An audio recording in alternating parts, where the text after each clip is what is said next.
মা হচ্ছেন পৃথিবীর সবচেয়ে বড় সম্পদ। তাই মায়ের চরণ কমলে প্রণাম জানিয়ে আমি একটি স্বরচিত কবিতা শোনাচ্ছি পেনলেস মোটিভেশনের পক্ষ থেকে। জন্ম যেদিন লোভিনু মাগো তোমার স্নেহের কোলে, কত না যতনে করেছ পালন স্নেহ মমতার বলে।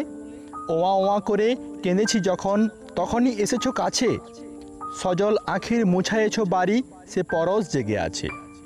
ক্ষুধার জ্বালায় যখনই কেঁদেছি দিয়েছ দুগ্ধাধার, বক্ষ সুধাই করেছ যে বড় মহিয়সী মা আমার।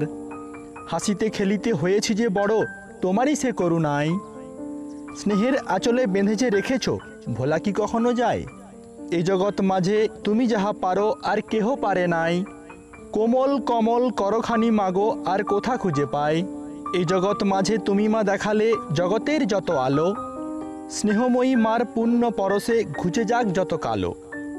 মনেরই মন্দিরে তুমি মাগো দেবী আছো তুমি সদা জেগে, স্নেহ মমতার করুণার রাশি পাই যেন যুগে যুগে। হাজারো যন্ত্রণা ব্যথা বুকে নিয়ে শান্তি আমি যে চাই, মা তোমার কোলে মাথা রেখে যেন শেষ আশ্রয় পাই। তোমা হতে বড় আর কেহ নাই এ তিন ভুবন মাঝে, স্নেহময়ী মোর করেছ যে ঋণী আমার সকল কাজে। কত সাধনার তুমি মা আমার, আমি যে স্নেহের ধন, মণি সম করে আখির আড়ালে রেখেছ অনুক্ষণ। শিক্ষা লোভিনু তোমার আদেশে প্রেরণা যোগালে তুমি, শিরোপরে ধরি তোমার আশিস চরণেতে আমি নমি। কবিতাটি আপনাদের ভালো লেগে থাকলে অবশ্যই একটি লাইক করুন, কমেন্ট করে জানান। আরও নতুন কবিতা পাওয়ার জন্য সাবস্ক্রাইব করুন চ্যানেলটিকে।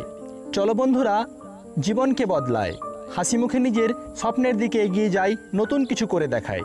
ধন্যবাদ।